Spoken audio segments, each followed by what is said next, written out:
Good evening, ladies and gentlemen. Good evening to listening public. It is just about 8 o'clock, 2 minutes past 8. Let me check. Yeah, 1 minute past 8. And I'm always happy to start this show on time. This is On the Mark. I'm your host, Mark Brantley, and it's Wednesday. And we are here each Wednesday from 8 p.m. until 10 p.m. with matters that we hope are of some interest to you. And so tonight, no different to other nights, we hope to engage you in a conversation. And we hope that those who are not yet tuned in will tune in a bit later. And when the lines open, the best part of the show begins. That is the opportunity for people to call in and to put their own issues on the table. And so we look forward very much to a conversation. I like to say we're having a conversation because it's important for a conversation. You speak, I listen. Then I speak, you listen. That's the way it works, that we can disagree. Absolutely, we can disagree, but we try not to be disagreeable. We try always to ensure that our public discourse is of a standard and of a value that brings credit to the people of St. Kitts and Nevis. And so we look forward certainly to that level of conversation that we've been having now for a decade and a half and more. Ladies and gentlemen, good evening. Good evening to the people here in Nevis, those in St. Kitts, those across the Caribbean Sea, those who are in North America, United States and Canada, those who are in the United Kingdom, those who are listening maybe in Taiwan, I think it is morning there, those who are listening wherever you may be. Last week we had a call from Belize. If you're listening, I say good evening to you in Belize. We had a call, I believe it was from Sweden, and so if you're listening, I say good evening to you in Sweden as well. Wherever you are, good evening to you and welcome to this edition of On the Mark. I'm your host, Mark Brantley, and we'll be here, as I've indicated, for 2 hours until 10 o'clock, God willing, and we are taking your calls at some point during that period.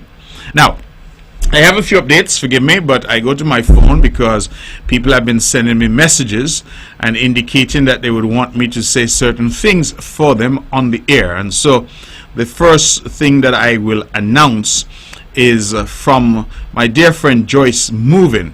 Everybody knows Joyce, knows that she's a hard worker, somebody who's embedded in the community there in St. George's, Gingerland. And she has asked me to tell you that St. George's Day will be celebrated on Tuesday, 23rd April. So that is next Tuesday. A mini exhibition will be held at the Corn Mill from 10 a.m. on that day, highlighting the centenarians from the parish, dead and living. Also on Saturday, 27th, from 1 p.m. at the Zion Playing Field, an invitation extended to all to come out to enjoy a friendly tape ball cricket match between a team from Easton's Cricket Club and Rawlins Bushwhackers. This match will be the unofficial launch of the Village Premier League, which begins in May. A gospel concert is also being organized to take place at the St. George's Anglican Church on May 5th from 4 p.m. for only $20, featuring artists from the parish. These activities are being held to commemorate St. George's Day 2024. Now, she sent me to make the announcement, but she didn't tell me that I was invited. Perhaps she forgets that I am also from St. George, having been born in Scarborough, right there in Henley Park. And so I see myself as being connected in a very real way. In fact, I wasn't born in a hospital. I was born in Scarborough. The midwife came and delivered me, so I was told. And so it means, therefore, that I'm included in that. Well, I can't sing to be part of the gospel concert. My cricket days are long behind me, so I don't know if I'll make the team for the tape ball. But certainly I believe that I can come out and be a part of that. So Joyce, thanks for that. And we certainly look forward to engaging with you. Let me also indicate that this Saturday, the 20th of April, I am having the second cleanup of white goods in St. John's. I say the second because St. John's is such a large area that we covered initially Upper St. John's. Well, this time it is for Lower St. John's. And from Lower St. John's, I mean from Brown Hill come down. So Brown Hill, Cherry Garden, Bart Village, Stony Grove, and areas in between. Those are the areas that we're covering this time around on Saturday. And residents of those areas, what are we doing? We're asking you to bring your white goods. And what are white goods? Your old fridges, your old stoves, your old microwaves, your old fans, your old AC units, things that are bulky. We want to take them from you. There's no charge involved. We're asking you, if you can, please take them yourself to the dumpsters. We're going to have some large dumpsters. They're going to be placed in Cherry Gardens, right there on that open spot where the new homes are being built in Chimney Crescent. We're going to place one in Bath by Alfred Shop. We're going to place one in Brownhill by Maisie Bartlett Community Center. We're going to place one in Stony Grove, just there by my good friend Mr. Blake, Errol Blake. And we are going to have trucks coming around. So here's the plan. You can take your white goods to these sites yourself. If you can do that, we thank you for that, and we will take it from there. Alternatively, you can bring your white goods and leave them at your gate, and we will come around in the trucks and pick them up and take them away for you. The last option for you is, for example, some people are elderly and can't handle the weight of these white goods. We say that's all right, call us. We will have teams going around, and we will come to your house and we will pick up things from your yard for you and transport them. The numbers to text, WhatsApp, or call, my number 869-662-6003, or my good friend who's organizing things for me, Tash, 869-667-3371. And so remember that this is free. It's an opportunity for you to clean up your surroundings.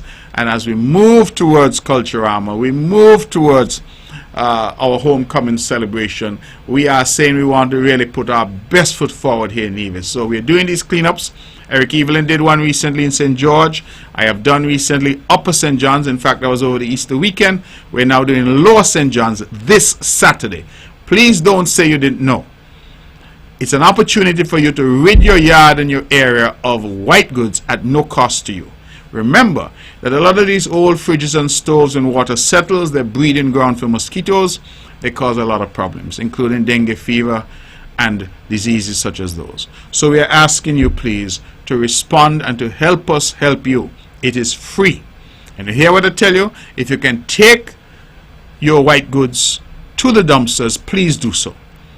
If you can not do that because you have no transportation, but you can take them to your gate and leave them there for us, just call us. We'll come and pick them up. And if you can't even do that because you're elderly or you don't have any help, we will come into your yard. Just please tie your dogs and pick them up for you and take them and dispose of them. I want to thank Tash McCoy, who has organized it. I want to thank all the volunteers. I mean, people are actually calling us saying, listen, we have a truck, we want to get involved. We have some guys with us, we're going to come and help, and that's what we want. So we're going to have people in Bath, Cherry Gardens, we're going to have people in Brownhill. We'll be working together. Last time I did this, the Brownhill Management Group, Warren and the guys, they came out in a major way and helped, and I'm just encouraging one and all who can help. This is all about the community. It's all about helping us, and I'm happy to be spearheading this particular effort and to get us across the line. And so Saturday is going to be a big day. It would not be possible without the cooperation and assistance of the Solid Waste Management Unit. I want to publicly thank Andrew Hendrickson, who has, in my humble opinion, been the best at what he has done there at Solid Waste. He has really been an asset to Nevis. He's passionate about what he does, and I believe we ought to give people their credit where credit is due. A lot of people at Solid Waste do a lot of work. The men are on that truck at 4 o'clock in the morning sometime. We don't see them, but they keep this island clean. And I want to give them maximum credit. Andrew Hendrickson, if you're listening, Murray, take a bow, you and the team, because you all have done a fine job. To the board, to all those involved, I really commend you because you have done an excellent job. So that is our cleanup that is happening on Saturday under my auspices. It's a project that I'm doing in St. John's, and I encourage others to come on board. Now, in addition to that, I'm very pleased to announce that the Nevis Historical and Conservation Society, a group again which does excellent work on this island and has done excellent work for a long time, they are partnering as well in a significant way. And I'm going to read. I don't want to say anything that is not correct, so I'm going to read what I've been sent. The Ministry of Health wishes to encourage, and I want people to listen please carefully. The Ministry of Health wishes to encourage members of the public in possession of derelict vehicles, old car, old truck, derelict vehicles, to voluntarily make arrangements to have them removed. These vehicles are a health hazard as they serve as breeding grounds for rodents and vector-borne diseases. Them is big word. They're thing for rat, mice, mosquito, cockroachy. All of these things breed in these abandoned cars and buses and trucks and things we see all around this island. To facilitate the removal process for the collective good, the ministry has partnered with the Nevis Historical and Conservation Society, who will coordinate, listen to me carefully, they will coordinate removal free of cost in recognition of Earth Day, which is April 22nd. Please contact the Nevis Historical and Conservation Society representative at 660-7833, 660-7833 or 469-9423, 469-9423 to arrange a free FREE collection. Please note that some hot spots have been identified and owners will be contacted to encourage voluntary free removal. Failure to voluntarily comply will result in the owners or the responsible parties being served with an enforcement order. Guided by the Solid Waste Management Ordinance, removal then will be required within 7 days at your expense. That is the expense of the owner or person in charge of that derelict vehicle. If on the expiry of the 7 days such vehicle is not removed, the Solid Waste Authority or an authorized officer shall arrange for the removal of such vehicle, and all expenses incurred by the authority related to that removal may be recovered from you in the charge of a vehicle as a civil debt owing to the authority in the Magistrates Court in Charlestown. So let me break it down for you now.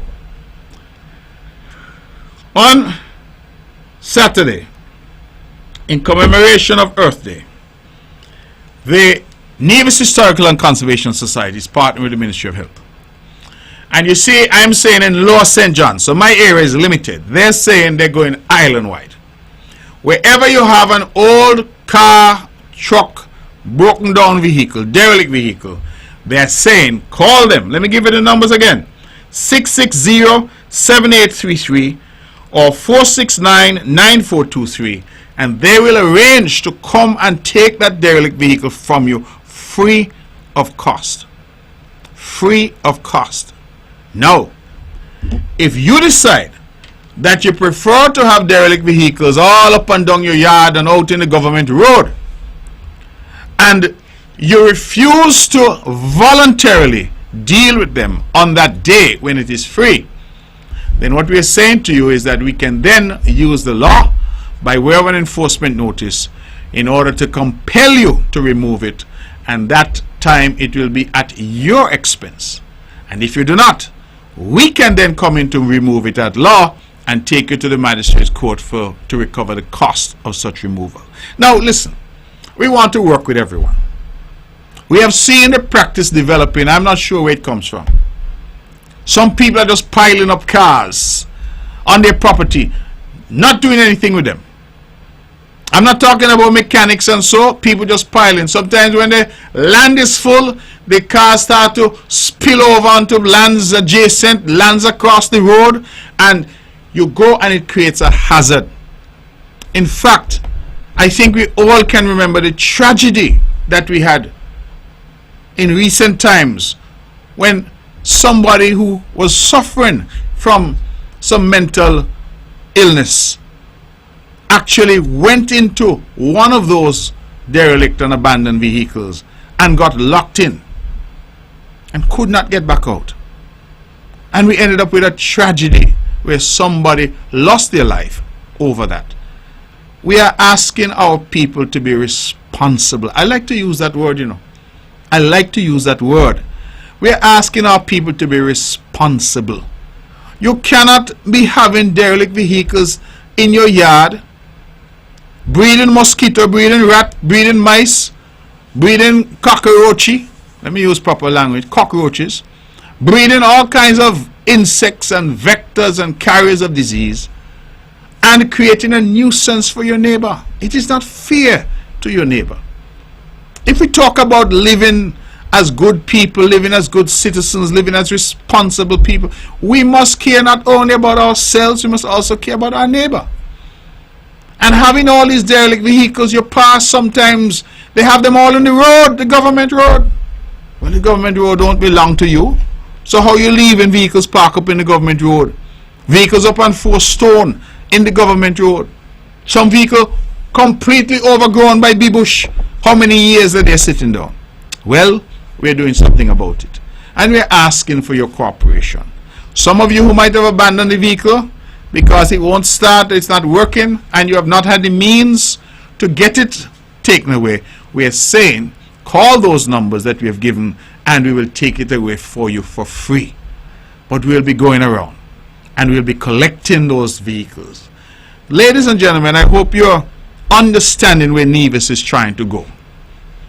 Nevis is trying to clean up the island. We already have a reputation for being very clean, but we can do better. And one of the problems that we've had has to do with derelict vehicles. And we know where there's some hot spots for them. I don't need to get into naming them, but the Ministry of Health is aware.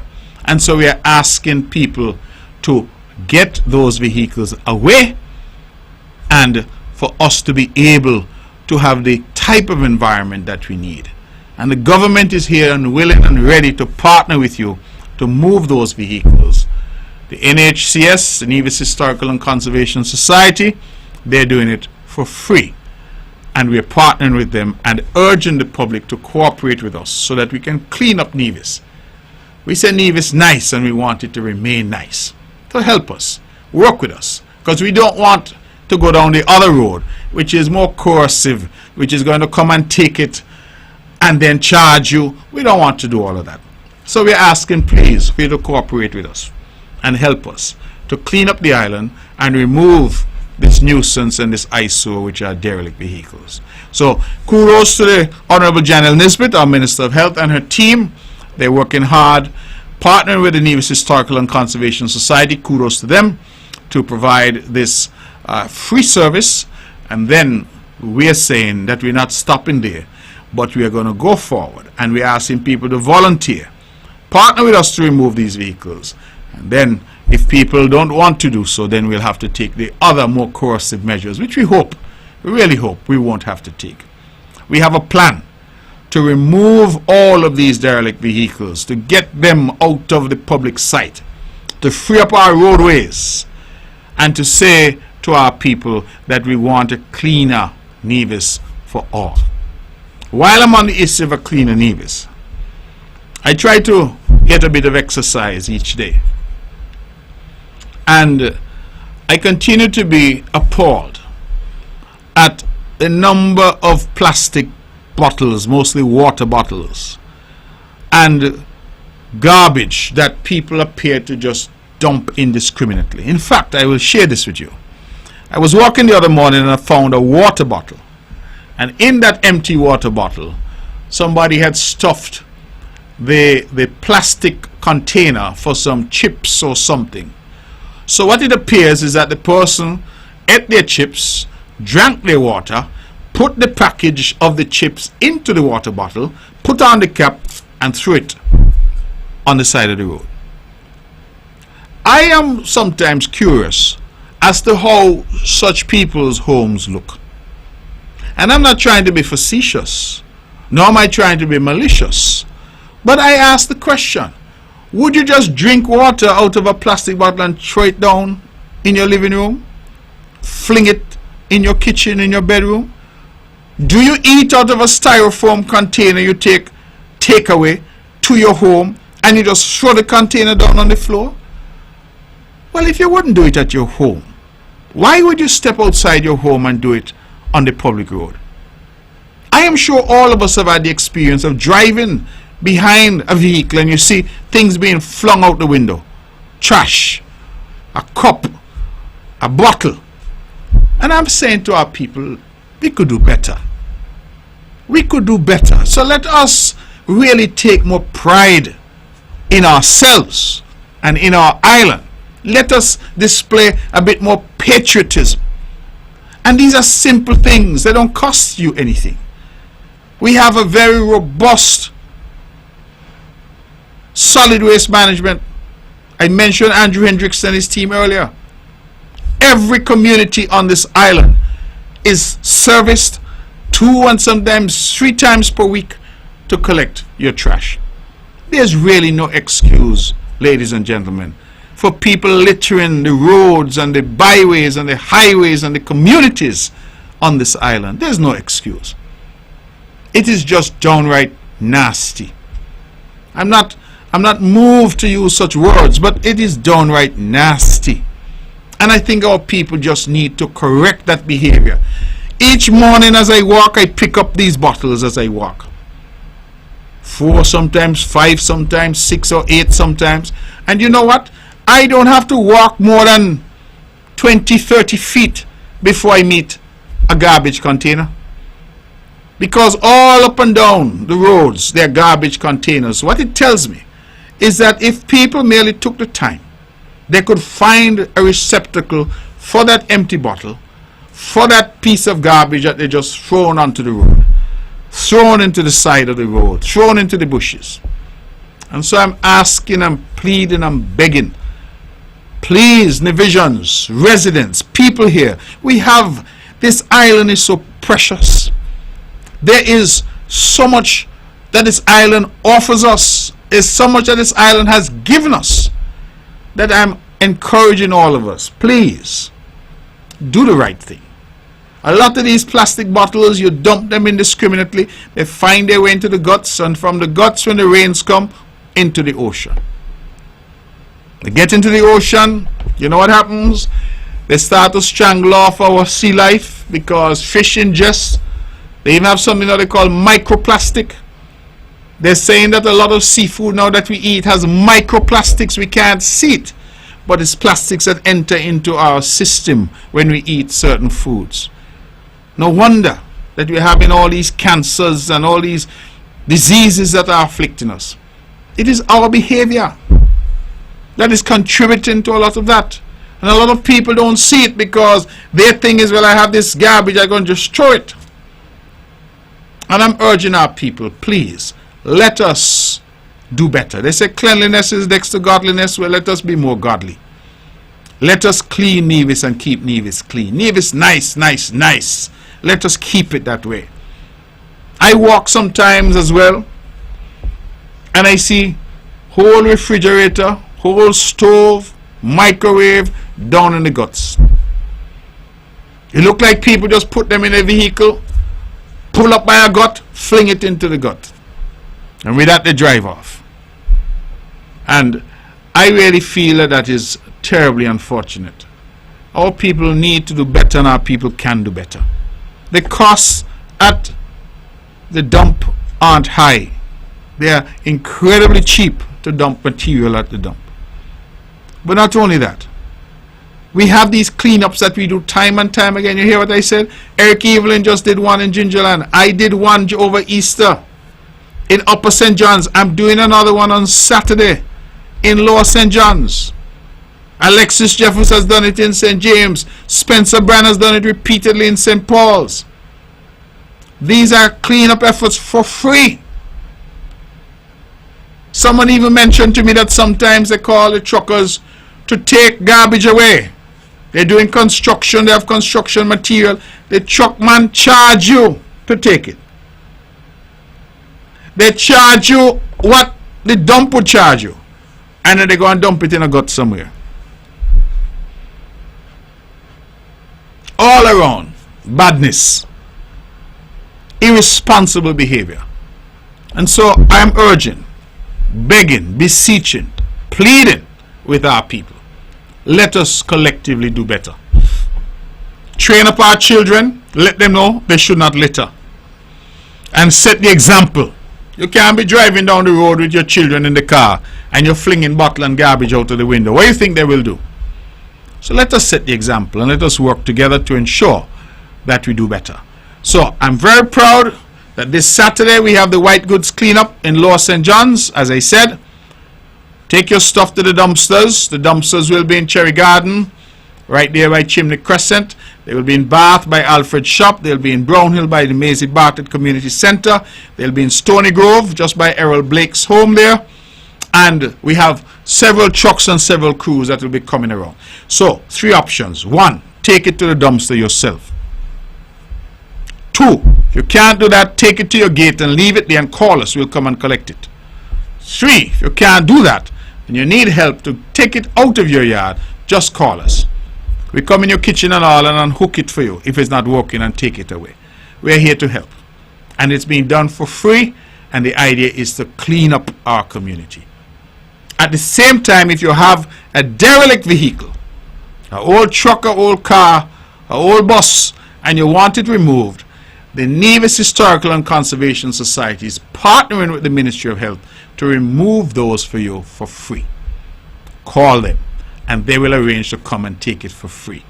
We are going on an island-wide effort to clean the island and to get all refuse and all garbage to its rightful place, which is at the dump at Long Point. So, we need your cooperation. We're trying to make it as easy as possible for you. All we need from you is the effort. Just call and we will come. Ladies and gentlemen, this is On the Mark. I'm your host, Mark Brantley. We'll be talking most and many things this evening. Now, we have a lot that's going on the island. Today, I had the opportunity to visit the Bath Stream, where we have a project that's going there full speed ahead. I want to commend our contractor on the job there, Mr. Pemberton, Patrick Patches Pemberton, good man there from Church Ground, and he was there working hard as usual. Today when I visited, he and his team are there. And what are we doing at Bath Stream? People see some little chattel house structures there. Well, yes, we decided we wanted to keep it rustic. So we'll be putting in stone walls, the old-fashioned stone walls. We'll be putting in walkways through that area under the trees. We'll be putting in some landscaping to make that area far more attractive than it currently is. We'll be putting in parking so that we can have proper parking facilities there. We will be putting in some changing rooms, bathrooms, a security and information hut. We will also be doing some repairs to the pool area itself, where there's that covered pool. We are undertaking some repairs there to raise the roof and to improve. We have broken tiles and the like there, so that we have it far more pleasing and aesthetically acceptable to residents and visitors alike. It is one of the most popular spots, and for far too long the Bath Stream has been there without any amenities, no bathroom, no change room, etc. So we are changing all that, and I want to commend publicly Prominent Secretary John Handley, the Prominent Secretary Ministry of Tourism. He has been pushing on this project for a while. This project in fact would have been done already, but we were hampered by COVID. And I also want to commend Sylvester Mead. Sylvester Mead is the manager of our heritage sites, and he has really been pushing to preserve and to ensure that Nevis continues to look like Nevis. So even where we are modernizing and improving, we are still trying to preserve. So you realize there at the Bath Stream, we have not put down any concrete structures. We haven't built any concrete structures. We've taken the old time chattel houses, and that is what we're using there to create that rustic old time look. We want when people come there that they really feel that they're in a natural environment, and so that is what we're seeking to do there at the Bath Stream. We have a major construction project going on at the Culture Armor Village and the Culture Armor Complex. The guys up there are competing to see who can finish first, and I like that because I tell everybody I love them, but I want them out of those projects by June, so everybody's working hard. We want to have all of these venues ready and available for Culture Armor, but also ready and available for when our people come home. At Church Ground, we have a team there that's working hard on finishing up the Church Ground court, basketball court, where we're doing new seating, new fencing, and we hope to redo the courts because we know there'll be a Church Ground reunion, and we want that to be the venue for a lot of their activities. So we assure those from Church Ground who are coming home and church grounders who are here that they will have a brand new facility there in short order. We are continuing the work that we're doing at NEPAC, the Nevis Performing Arts center, from the moment that NEPAC was built, there were always problems with leaks and difficulties. So we finally decided, all these years on, we have no choice. We have to do what is necessary. So NEPAC has been closed, and we are now solving the problems with the leaks from the roof. We are solving the problems with the air conditioning. We are solving some electrical issues, and we are working on resolving some nagging issues that have been there, so that again we can have NEPAC open to the public in time for Culturama. The work is ongoing. There, Surrey Paving, who did the original construction, they came in to do the roof, and we are having a set of work happening there. And if you realize, all these things are happening at the same time. So it is a strain on our already narrow resource base in terms of financing. I want to commend the team at Treasury and at the Ministry of Finance, because we're trying to juggle all of these things at the same time. But we just felt that these were important projects to get done, and to have the island in a state of readiness for the numbers of people that we expect to come in and to be a part of Culturama. Now I'm hearing just tonight, I got a message saying that the good people of Cox, who are in my constituency, that they have some concerns about the gazebo there in Cox, because Cox too is having a number of people coming home, and I'm understanding that there is a reunion of sorts. I say I'm understanding because nobody has said anything officially to me as yet, but I'm told that there's a reunion of sorts, and I want Cox to know that once there's something to be done, that we are there to assist. The reality is that when we represent everybody in Nevis. We represent every community in Nevis, and that's important, that the communities understand that they can come to this government, they can rely on this government for partnership when it comes to building community. This island cannot be great unless Cox is great, unless Coal Hill is great, unless Brownhill and Bath are great. We have to go from parish to parish and community to community and ensure that all of Nevis, if you want to go to the mountains of Rollins or you want to go to the foothills of Low Street, all of Nevis needs to be great if the island is going to be great. Nobody, no community is going to be left behind. So Cox, I'm saying it publicly because I only heard about it tonight, that we will work with you. You have the Honorable Troy Liebert, who lives in the area. He has said to me that there is some work to be done, and he and I have had a discussion. But tonight, I got some more information, and certainly if there's work to be done, please let us partner and get the work done. At the end of the day, our people are the beneficiaries of whatever is done, and that is what government is about. I saw on my way here some photos that were posted by the Honorable General Nisbet. You all would remember that there was a terrible fire in Bath Village some many months ago, and that fire, which engulfed and destroyed the house of my good friend Reds, an elderly gentleman, had to jump through a window to escape certain death from that fire. Praise be to God, he didn't suffer any injury, but everything he had was destroyed. But also destroyed was Rubilet's shop, which was next door. And everybody knows Rubilet Anderson. Rubilet had the shop there, Anderson, she had continued. And, you know, I want our people to understand that when you find people, especially poor people, who are not begging, not looking for any handout, but trying to do their best, pulling themselves up by their own bootstraps, trying to make ends meet and to support their families, we should support them. Rubilet lost her shop, no fault of her own. Reds lost his house, no fault of his own. In fact, I'm told some charges have been laid in relation to that fire. So what are we to do as government? Just tell Reds are sorry? Rubilet are sorry? No. We have rebuilt a house for Reds, and I'm pleased because I was there many months ago and we had sorted things out, got it furnished. Remember I told you he lost everything.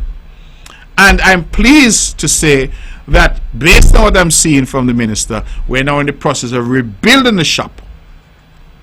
for Rubelet, so that she, as a poor woman with an entrepreneurial spirit, can go back to providing a service to the community of Bath and a livelihood for her and her family. Listen, I don't need to come here and toot CCM's horn or toot the government's horn. And if there's some out there who say, what is Mark Brantley talking about? The government is merely doing what governments are supposed to do. I said that is good. Because if you elected the CCM into government, and we are doing what governments are supposed to do, it means that we're doing the job for which we were elected. And that's a good thing. If Van Radio hires a technician to come over here, and that technician is doing the work that technician is hired to do, then that technician is doing a good job. And so we are, as a government, responding to the needs, the concerns in the community. And when you see people who are not people of means, financial means, and they suffer such tragedy, government has to help. And when I say the government, remember the government is representative of all of us. So let me put it differently. All of us have to help. Because when we take up taxpayers' money, it is your money that we are spending, but we are helping. And so Reds, if you're listening to me tonight, God bless you. Rubelet, if you're listening, God bless you too. And we are happy that we could come and do something to alleviate the pressure that you were put under through no fault of your own from a terrible and tragic fire. And thank God, through the grace of God, that there was no loss of life. Once we have life, everything else can be replaced. And so we're truly grateful for that. But as we mention these projects and these rollouts, I want to mention one other significant development on the island. Again, the Honorable Janelle Nisbet, I'm calling her name a lot tonight because the Ministry of Health has been quite active. But she and her team, her Permanent Secretary, Assistant Permanent Secretary, and the entire team, they have really done a phenomenal job. And I want to mention them because Shalisa Martin as the PS, Latoya Jeffers as the Assistant PS on the health side, right? They have done an excellent job. We have Michelle Rollins, who's the PS. She deals with the gender and the community development and what I would call the softer side of things, but all working together. And the project I'm going to talk about now started some time ago, and I want to give maximum credit to a lady called Anne Gergley. She is a homeowner at the Four Seasons and the Four Seasons Homeowners Association, because Anne is trained in terms of nursing and paramedics and rapid response, and she came and she saw that we had a gaping hole in our emergency response system here on the island. What do I mean by that? I, praise be to God, have never had the need to call 911. But we do not know when an emergency will arise. Whether it's during a storm, whether we have some electricity surge and a fire starts, whether it is in the case of my brother Reds I just mentioned, or my sister Rubelet, a fire is set and they have to scramble for their lives. Whether we have a medical emergency where somebody is having a heart attack, a stroke, a seizure. Whether there's a crime, God forbid, an accident on the road, we need to call an emergency number. And when we call that number, we need a response. And we need that response quickly. All of the data tells us that you have to respond within the first few minutes. And when I say few minutes, I'm not talking 10, 15. I think it's something like 4 minutes or something like that, that you have to be there in order to be most effective. There has been a gaping hole. I am told, I said I've never had the need to call 911. But I'm told by people, say sometimes they call 911 in Nevis. Well, they are in Nevis. They dial 911 and somebody in St. Kitts picks up. So when the person in Nevis now needing help and saying, please send the police, I'm up here in Hamilton. The person in Singh say, where Hamilton? They don't know nothing named Hamilton. They don't know where Hamilton is. They can't direct anybody because they're over in Sinkit. Somebody has actually said to me that based on where you are on Nevis and you call 911, it can be picked up as far away as Antigua. Now I confess I have not verified that, but that was said to me. The bottom line is that the current system isn't working optimally to ensure that we save lives. And so the Homeowners Association, with the expertise of Anne, and they have contracted a number of different experts, we started this project some years ago. The project is now coming to fruition, and that project is going to see us training some EMTs. We have just done a first cohort of training of emergency dispatchers. We're going to be hiring emergency dispatchers. We're going to be using our CCTV command center as our base. And what we are hoping to get to, ladies and gentlemen, is in the case of any emergency and you call that emergency number, and that number is either going to be 911 or it's going to be another number. We will get to that in due course. But when you call that number, you are guaranteed that somebody on the other end will answer the phone, who's professional, who's trained, and who will get you the help you need in the shortest possible time. I'm talking ambulance, fire, police, disaster preparedness. I'm talking all of our rapid response people. And so this is a serious and significant step in our development that we are taking. You may say St. Kitts and Nevis is one country, so what about St. Kitts? What we are saying is that it's intended ultimately to be a national project. But the emphasis now is on Nevis as a pilot to see how we can make that work and work optimally to ensure the safety and security and the enhanced safety and security here on the island of Nevis. I'm not aware that anywhere around us in the region has had such an ambitious program that we are trying to do. We are basically trying to bring the response times from Europe and North America and those developed countries to Little Nevis. And we're investing significantly, and the homeowners are investing significantly in training, in equipment. We're even putting equipment now up on towers in the Whitehall area where we had some blind spots, so to speak. We are working with the various telecoms companies operating. We're working with the police. We're working with fire. We're working with health. And we're trying our very best to get all of these coordinated so that when you are in your home in Rollins, in Butlers, and you have an emergency and you call that number, you can be assured that competent people are on their way to help you. I feel so proud, ladies and gentlemen, that we could be rolling out a program like that on the island of Nevis. I feel so proud. There are things happening on this island which at 55 years old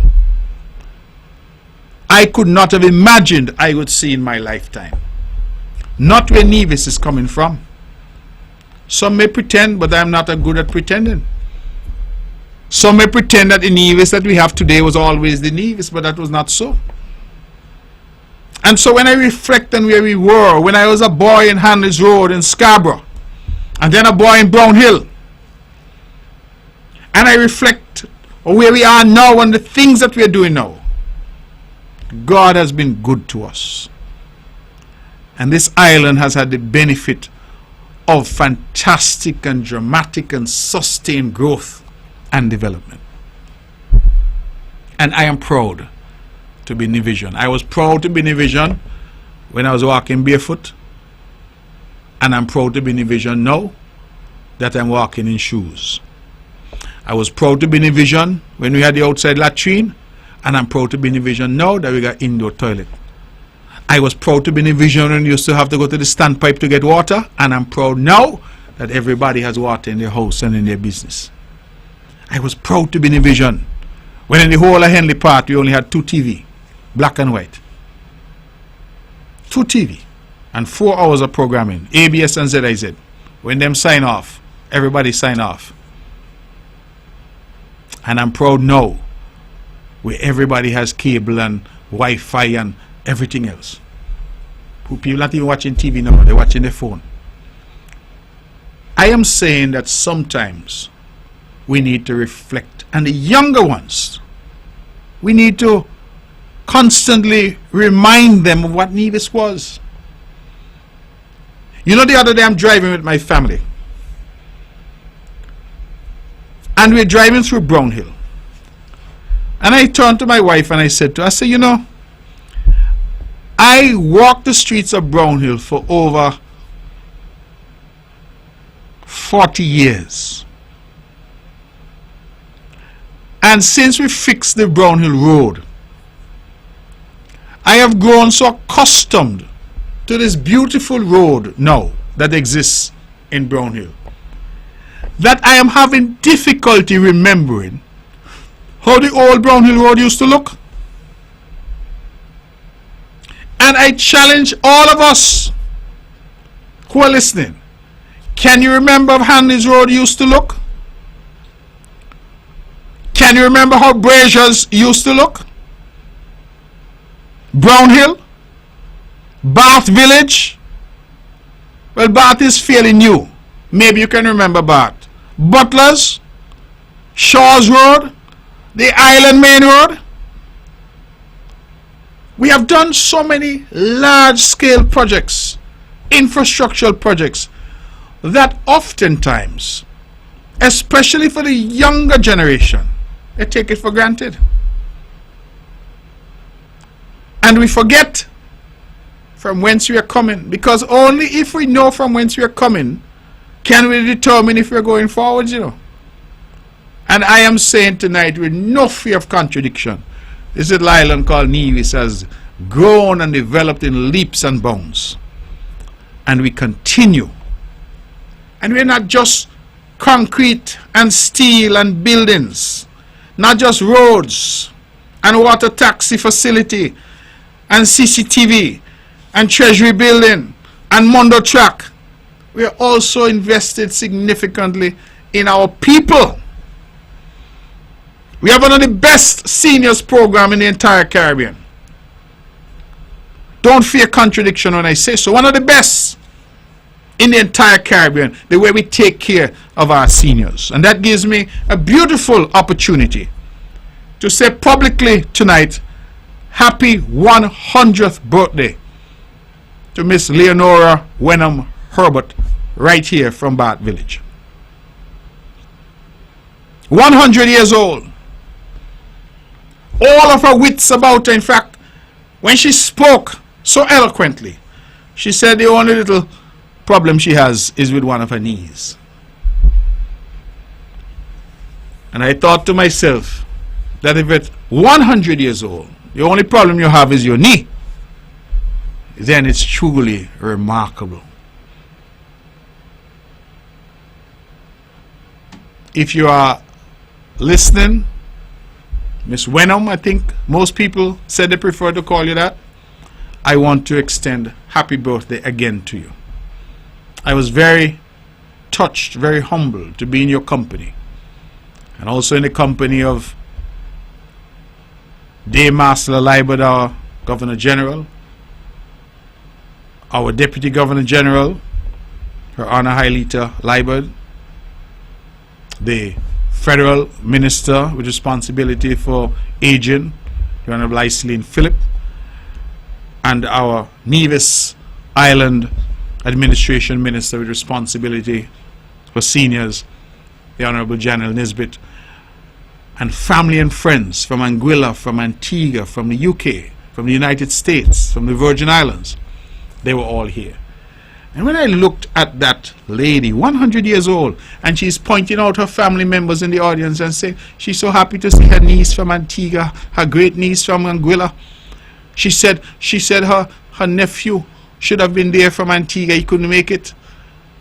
And he said, oh, she's his favorite aunt. I mean, I sat in awe.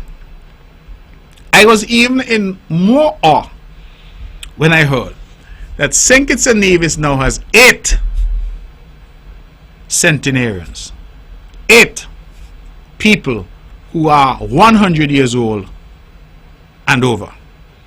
And of those 8, there are 3 on St. Kitts and 5 on Nevis. So we have 8 people who have been blessed by Jehovah God to experience 100 years.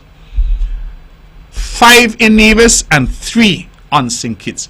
And I need to sometimes reflect on that. I understand that this might not be an appropriate comparison.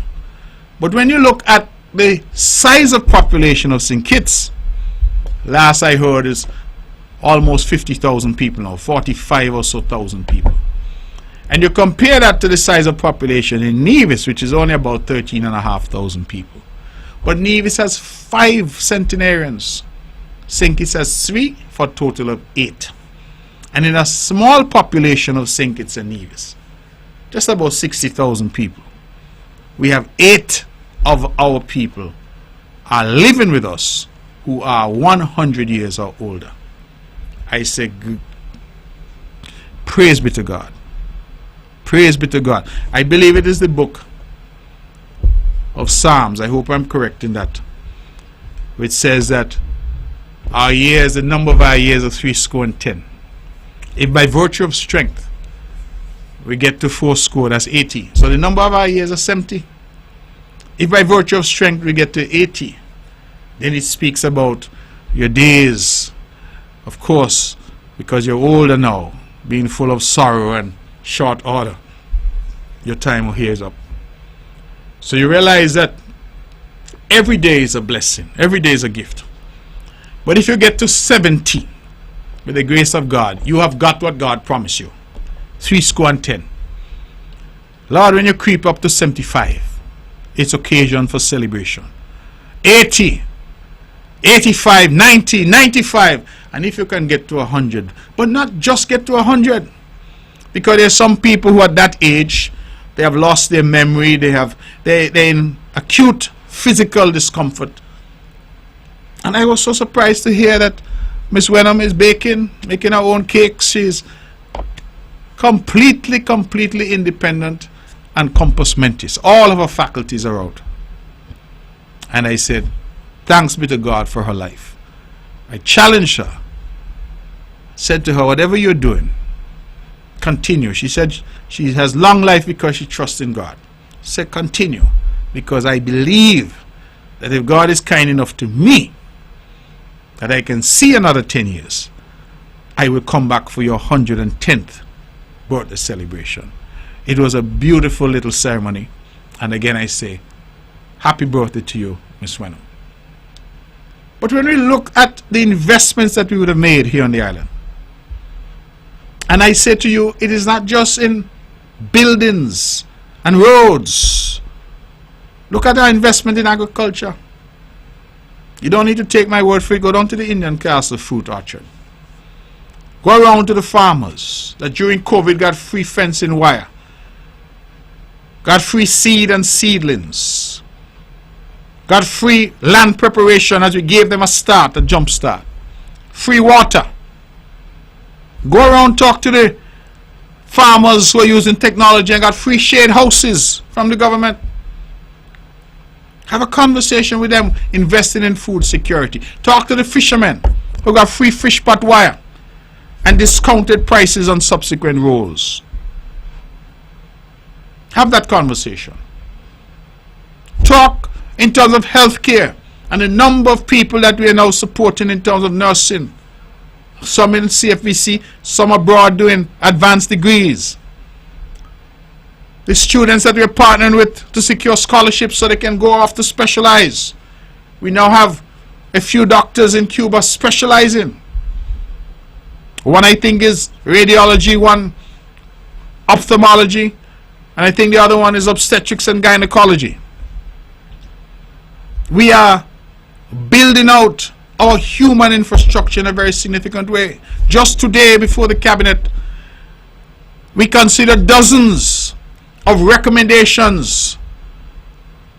Let me put that differently. We consider the recommendations for dozens of students who are going off to do study or who are studying online. And I'm so proud of my government that before the policy was that if you're studying online, you could not get financial assistance. We said, no, that's wrong. If you're studying online, it means you're still here, contributing, working, paying taxes. We should encourage that. And so we changed that policy so people now doing a degree online can get some assistance. Every year we open that application process. We have a team, an interministerial team that looks at the applications and then they make their recommendations. And so we say thank you to the team for their hard work. And the cabinet now will consider dozens of recommendations for our young people to go off or to study online, but to advance their education. That has nothing to do with all the scholarships that are available from Taiwan, from Cuba, from Romania, from Chile, from countries far and near, OAS scholarships. All of those available to our people as well, particularly our young people. This government borrowed $5 million from the Republic of China, Taiwan. You know what we did with that money? We came up with a plan to make a maximum of $100,000 available to women and youth who want to start a business or want to expand an existing business. And I know some may say $100,000, that's not much. But for many, it was the seed money that allowed them to start and to expand. I have a little catering business. It allows me to buy a few more stoves. I have a little, food processing business. I'm doing tamarind stew and jams and jellies and pepper sauce. This allows me to buy my equipment, buy my stock of bottles. And dozens of youngsters and dozens of women have got themselves involved in business as a result of that initiative. $5 million.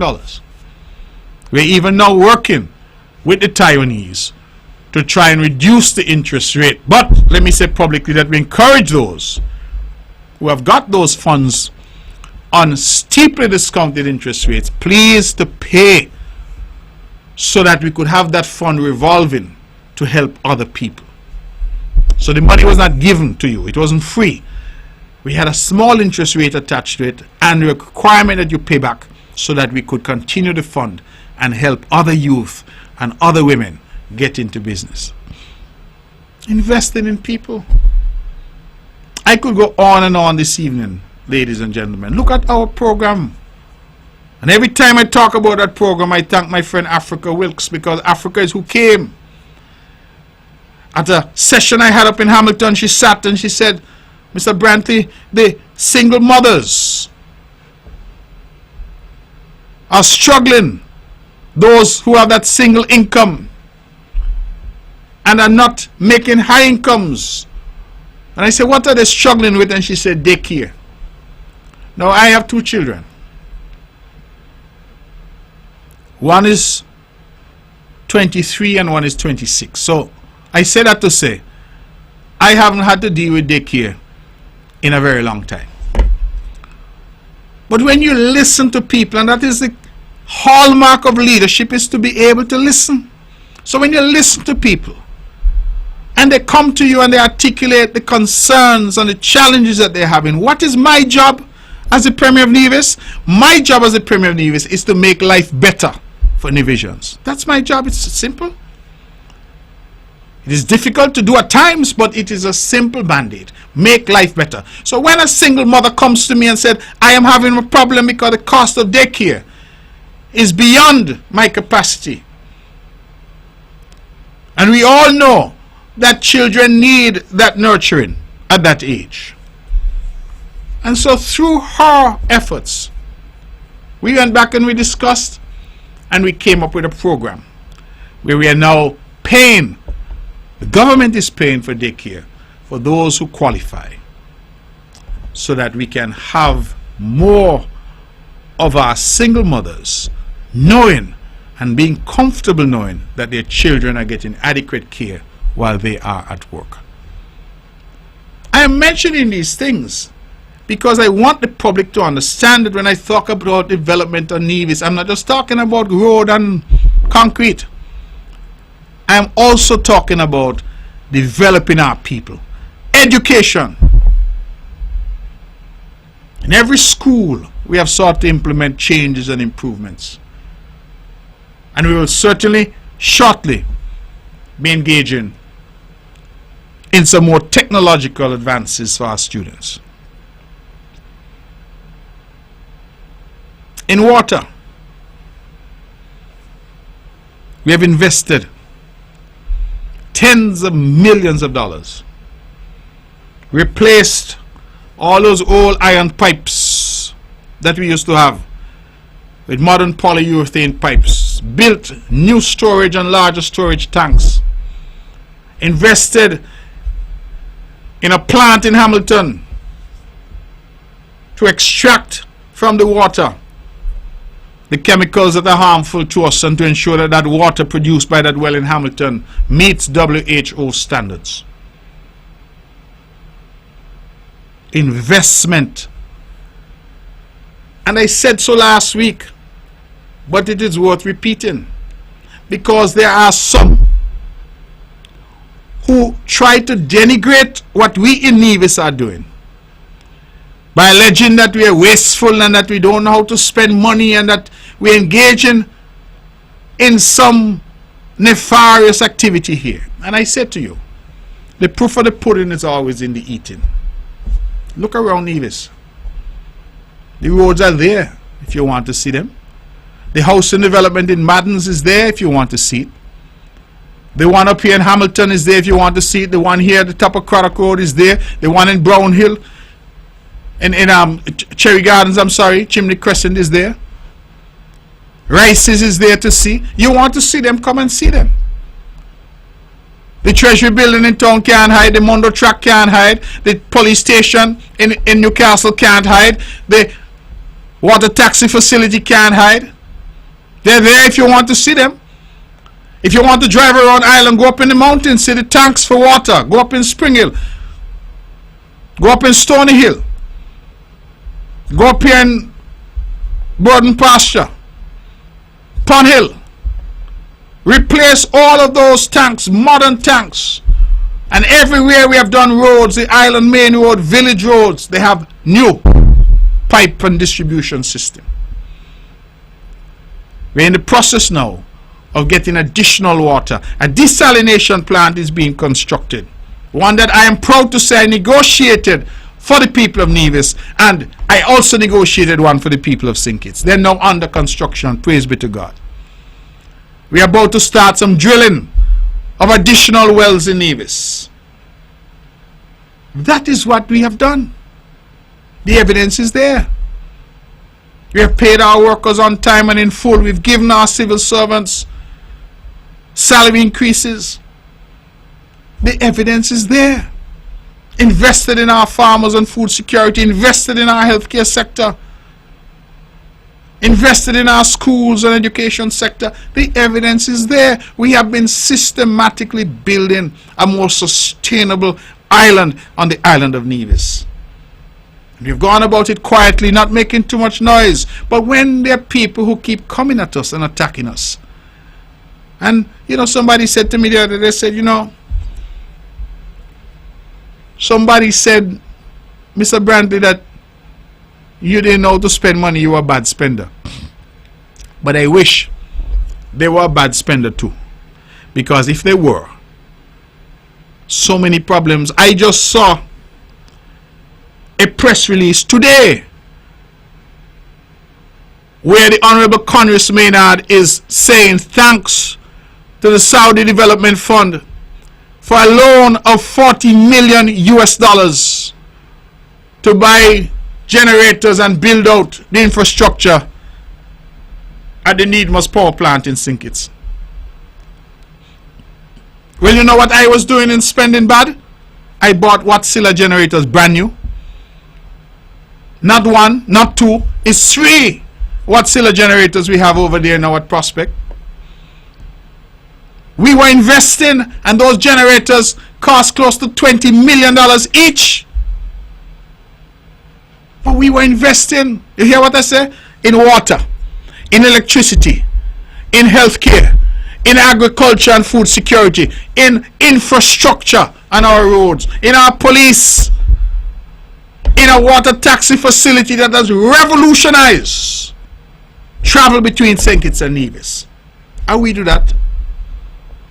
And we have done all of these things, invested in our students, invested in our young business people, particularly our women and youth, invested in our single mothers in terms of daycare, invested in our elderly. The best seniors program anywhere in the region exists on the island of Nevis. People are taking note. People are looking around and saying they can't believe what this island has been able to accomplish.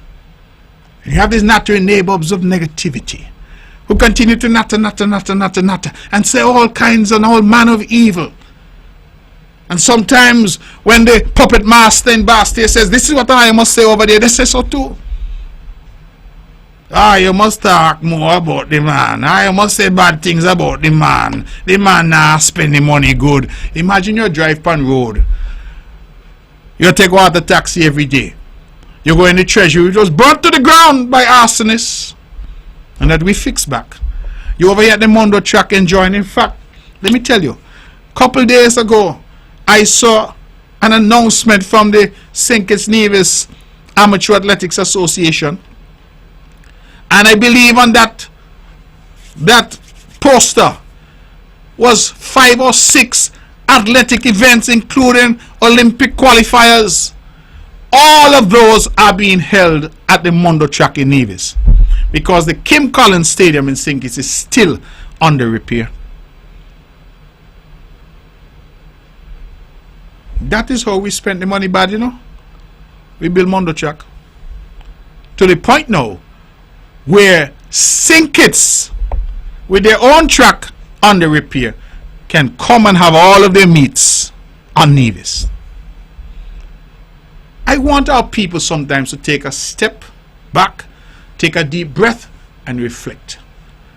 We didn't get here by chance. We got here because of hard work, planning, and execution. And regardless of what others out there are saying, because some who are talking the loudest and are the most negative are the ones who are putting their mouth with the super drip. They are the ones who are trying to get as much benefit as they can out of this little island called Nevis. But they will never say a good word about Nevis. Remember when Nia Long, the famous actress, came in, she said, my heart belongs to Nevis. They tear off the woman's clothes. How dare she make such a comment about Nevis? They cuss her from head, what the Jamaicans say, from she head top to she foot bottom. They cuss the woman because she said her heart belongs to Nevis. And how dare you say something good about Nevis? But she recognized what all of us really deep down in our hearts know. Nevis is a special place.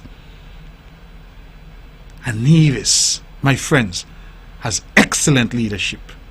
And that is what we have been showing time and time again. And you know what I like?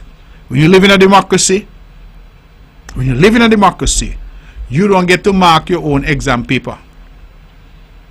When you live in a democracy, you must go and face the examiner, and that is the people. And the CCM, every time we face that examiner, the examiner tell you, A. We pass with flying colors. And they tell you, what Miko say? For all that you do, we're giving a harsh sentence, 5 more years in government. That is what they've been saying to us. It is 10 minutes past the hour of 9 o'clock. And I'm going to open the lines. I have so much that I could talk about, but I want to hear from you. So please, if you have something to say, the numbers are 869-469-1616. and 869-469-1700. Those are the numbers to call if you would like to be a part of the show this evening. And we have roughly 50 minutes left. So I hope we have back-to-back calls and we start with them now. Good evening, you're on the mark. Good evening, Miss Sheriff. Good evening, my dear. How are you? I am well, and it's good to hear your voice. Okay, thank you. Galatians 6, verse 9 and 10.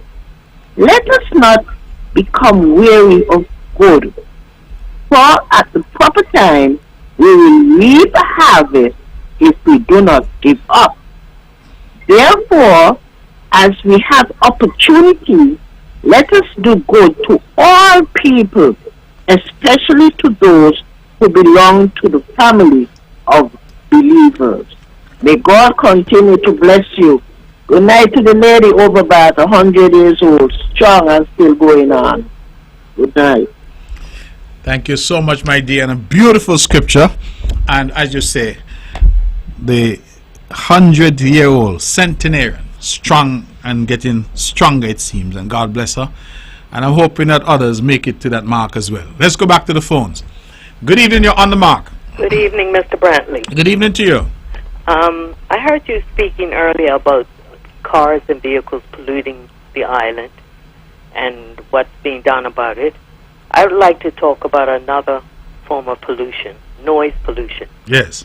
I know you have more urgent things to do, but I think that, I don't know if noise pollution is on the legislative books, but I think something needs to be done about the vehicles that are so loud, the mufflers are so loud that they disturb the schools, they disturb people when they're on the phone.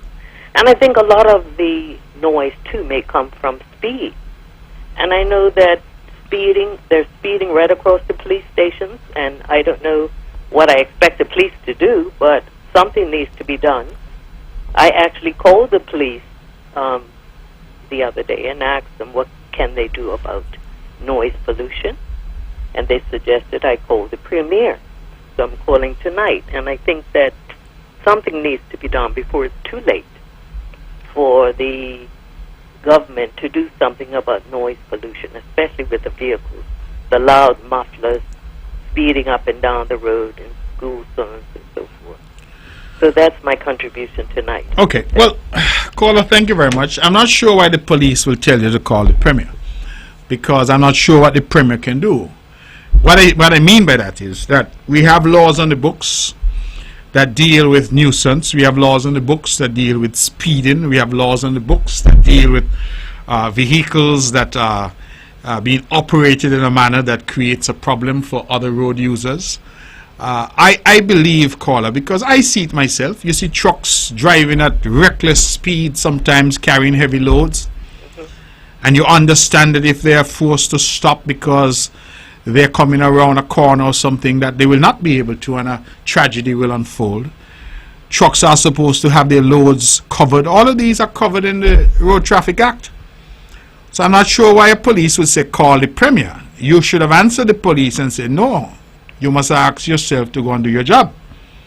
Not call the premier, because Parliament can only pass laws. It is then for the police to enforce the laws. Exactly. That's my thought, and that was what I expressed as well. Well, it is for them to do the job and to enforce the laws. I mean, we have, for example, people out there who are violating the traffic laws. We have a process. We have ticketing.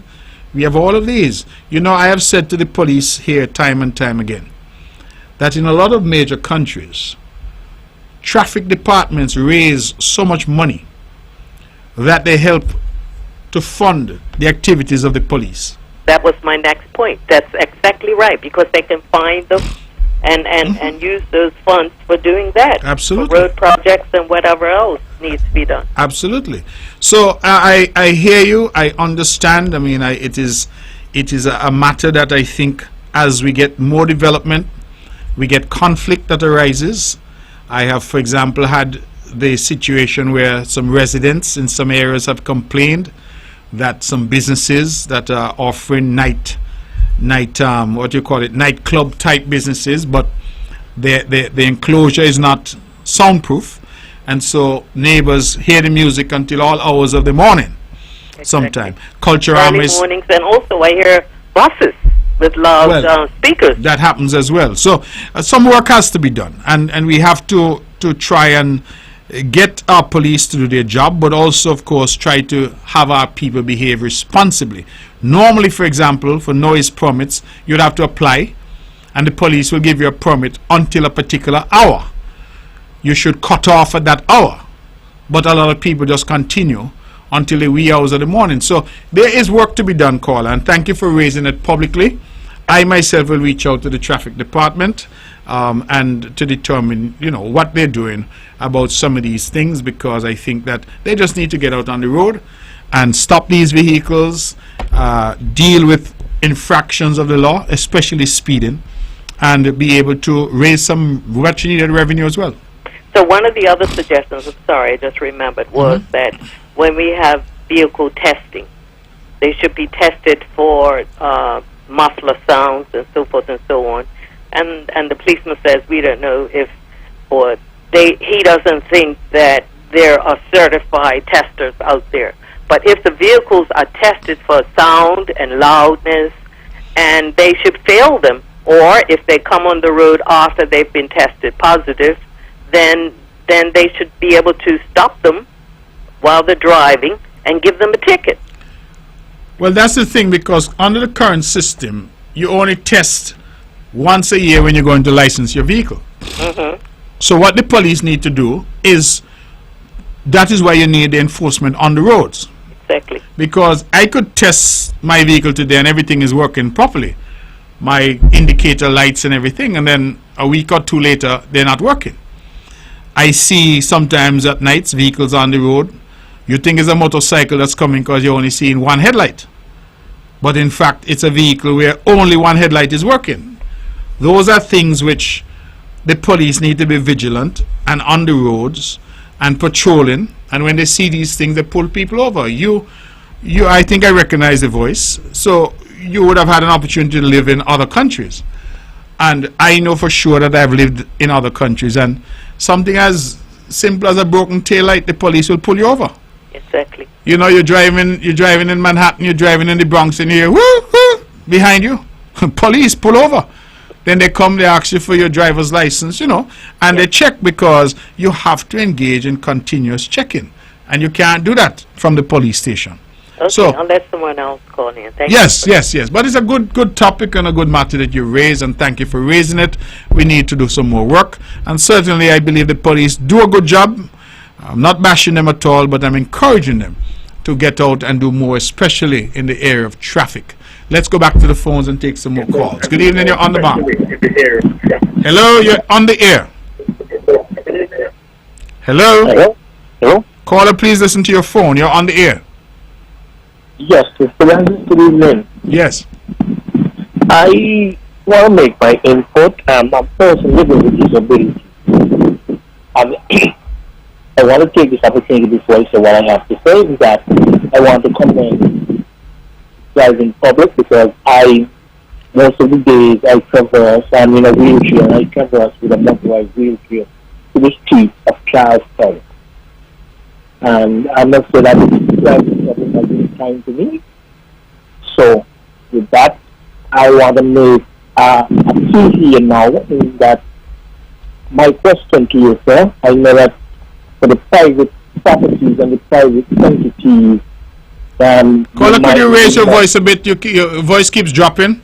I want to be able to hear every word you're saying. I was saying, right? Yes. Question to you is that in terms of facilities for persons living with disability, like access points and parking spaces, because too often I go through Charlestown and there is no parking and no access point for persons, especially in government entities in Charlestown. And so I would have to be on the outside asking somebody to assist me with certain things that I have to do. So my question to you is, if there's anything, what is being done now, what is being considered in terms of putting an access point to some of the government buildings in Charlestown for persons living with disability. Yeah, well, caller, thank you for that. It's a very good question that you've asked. We do not have any program that's ongoing in relation to that. It is something that we need to do, but we have not yet got to the point where we are doing it for a simple reason. A lot of our existing infrastructure will require significant alteration in order to provide ready access to persons with disabilities. Our buildings, a lot of the buildings in and around Charlestown are old. They were built a long time ago. Many of them, of course, the majority of them are privately owned. The government does rent some of them, but we don't own much property in Charlestown. But whatever the properties are, it will require considerable expense to ensure that we have proper access for persons with disabilities. And I think that has been one of the hold-ups. What I think we need to do is that going forward, we need to perhaps ensure that new construction makes better provision for persons with disabilities. What about, Mr. Brantley, yes. Parking spaces? Because if my memory is serving me well, I think in the whole of Charlestown, I stand corrected that there's only one parking space, and that is to the front there on the waterfront to get into activity in the parking lot there. There's only one parking space there. Well, I don't know how many there are, but I know that there should have been some provided in that parking lot. But I can't answer your question in terms of a number. But I do believe that we do need to allocate more parking for persons with disabilities. That's something that we can work on more easily than modifying buildings in and around Charlestown.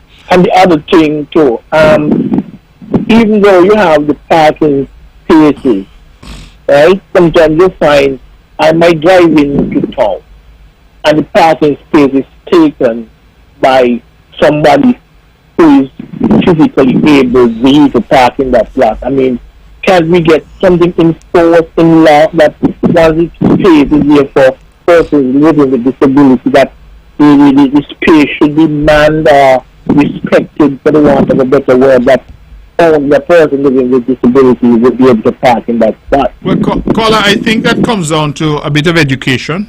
The truth is, because we have not treated with persons with disabilities with the level of seriousness that it deserves, we have not then made those types of provisions and enforced them. So even where we have a few parking spots, for example, people just park in them because there's no enforcement. There's no awareness in the public that these are special provisions for persons who are living with disabilities. So I think that all around we have a lot of work to do in that area. And I will be the first to put up my hand and say that the government has not done enough in that regard. But there have been pressing priorities all around. And unfortunately, that issue of dealing with better access, better parking for persons with disabilities has not really been at the forefront and has not been given the attention that it deserves. So I say mea culpa to that, but we have more work to do in that regard. So I'm hoping that we will soon get it. So thank right. you very much. Have a good evening. Good, thank you very much. Let's stick with our phones and take some more calls. Caller, good evening, you're on the mark. Hello? Good evening, Mr. Brantley. Yes, I can hear you now. Go Good ahead. boy. Yes. You know my voice. Go ahead, please. Yes, can I share scripture reading from Isaiah 54 verse 17 with you guys tonight? Sure, go ahead, caller. Isaiah 54 verse 17 says, "No weapon formed against you shall prosper. Every tongue that is against you shall be condemned. It is the heritage of the Lord." Okay, Mr. Brantley, good night again. To send the caller, there's 2 handicap parking in the TDC parking in that area. Not one, there's 2. And nobody really parking them, but sometimes people take a chance and park them to go to DDCL or TDC or where they go in the day. So there are 2 parking spots in the parking lot. Mm-hmm. Okay. And just to let you know, I'm getting through with some stuff that I caught about last week. I'm getting progress. And I want to thank you so much for assisting me. Have a good night, Mr. Mark. Okay, thank you very much. Thank you, brother. And I'm happy to hear that you're getting through. All right? We'll continue to take your calls on 869-469-1616.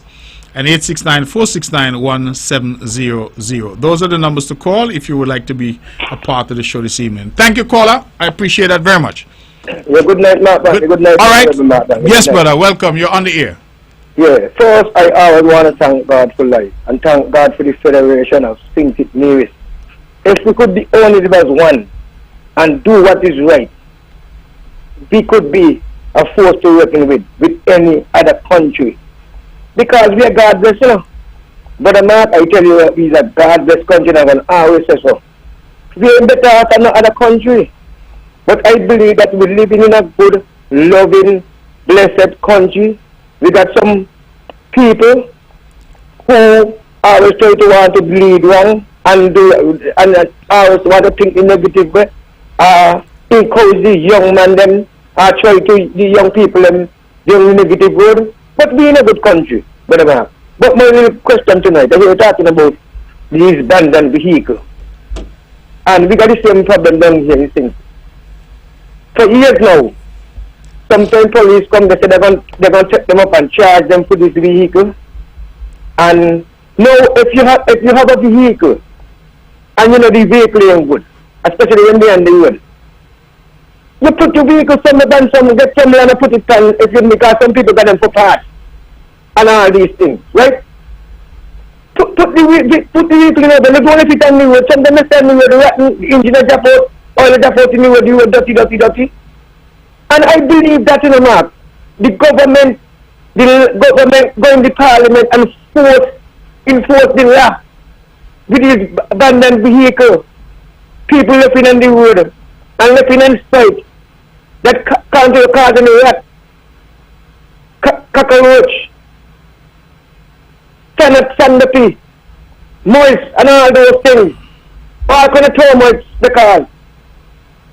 I believe the government is supposed to do something about it with the law. Because people don't continue to do it, even if you are going to take them up free. They're going to do it again. Penalize them. Government don't do so much to helping people, young people, helping this, helping that. How government could just go and next thing again and take up people vehicles free? No man, let us put some kind of money in the court. You understand that? Yes, I'm hearing you, brother. Yeah, let us put some money in the court, man. It ain't right. We too willful in this country. Everybody just wants to do the right, and everybody just wants to burden down the government out, burden down the country, and not necessarily the government, the country, burden down the country. But before I go, I just want to say good night to Hilly over there, Stony Grove, good night to Motley over there, Gingerland, and good night to Colin Archibald, and all my good friends they knew, so I want to wish them all the best. And Mark, you know that, Mark, you know that I love singing, I love music, I love my people, and I want to see my people, I want to see my people expand and do well. We in a tourist destination now. Only tourists we got to depend on. We're in a sugar cane now. Music in a cut now. And we don't know anytime we're going to get a pandemic again. People, let's take care of our country. But I'm not very wonderful. May God bless him and news again. All right, my brother. Thank you very much for that call. It is 9:30 of 9 o'clock, and we're going until 10 with the grace of God. So we have half an hour to go. We're inviting your calls. 469-1616, 469-1700. Remember again, please, this Saturday, we have Lower St. John's. We have a white goods cleanup. We're asking you, please, to take your white goods to the dumpsters or to put them outside your gate and we'll collect them. Call us and we'll collect them, or call us and we'll come to your yard and clean them up for you and take them away. It is free of cost. And when I say Lower St. John's, I'm talking Brown Hill, Cherry Gardens, Bath Village, Stony Grove, and all the areas in between. So please call us and we'll come with our trucks and get them as we try to clean up Nevis. We have done Upper St. John's, now we're doing Lower St. John's this Saturday. Let's go back to the phones. Good evening, you're on the mark. Michelle, if another one gonna think is that make 10. Good night. Oh, Lord have mercy. Okay, well, not the news I wanted to hear tonight at all, but thank you for letting us know, and I'm hopeful that you know, the families that are being affected by this rage that our young people seem to have. Let's go back to the phones. Good evening, you're on the mark. Good night, Honorable Brantley. Good night to you. How are you doing tonight? I'm doing all right, thank you. Okay, lovely program. I enjoy every bit of it. I'm going to read about a couple verses here from Psalm chapter 18. I will love thee, O Lord, my strength. The Lord is my rock and my fortress and my deliverer. My God, my strength, in whom I will trust, my buckler and the horn of my salvation, and my high tower. I will call upon the Lord, who is worthy to be praised. So shall I be saved from mine enemies. End of the reading of the scripture. Good night and have a good night. I will continue listening. Thank you very much, and thank you for the beautiful scripture as well. We continue to take your calls. I'm deeply saddened, if that call is correct, to hear that there has been another death on the island of St. Kitts, bringing the total to 10 so far for the year. And I continue to appeal to our young people, appeal to our communities, appeal to their neighbors, appeal to their parents, appeal to their girlfriends. Please, let us see how we can together bring an end to this foolishness. Who does it profit? Who does it benefit? None of us. Let's go back to the phones. Good evening, you're on the mark. Yeah, Brantley. You're on the mark, go ahead. Yeah, country still running slow, why? There's no energy, no life, no buzz in any country. Not a major project going down. Which country when you say running slow? Nevis. Well, you can't be living in Nevis and you say Nevis running Only slow. can't be living in all you talk about road. Only road you do every week. You hear me talk about anything about road? Yeah, every I week. talk about the road, cultural road, complex. Road can't provide steady work for the people. The cultural complex and cultural village are roads? Eh? The cultural complex and cultural village are roads? Them not minor thing. Minor? Yeah, minor thing. We go up there and tell the 14 contractors working up there that they're minor. 14 contractors. I tell you, go and tell the 14 contractors working up there that it's minor. More contract up there. Okay, well. Eh? Yeah, They say you come back and I haven't heard you. I haven't heard you in 5 years, and you come back with the same old Sankey. No villa resort, nothing to come here. The airport is still a matchback. Geothermal dead in the waters. The wing, you still can't finish your wing up to this day. You can't get the cruise pier built. The deep water pier can't get extended. So you see, the Mundo facility you can't upgrade.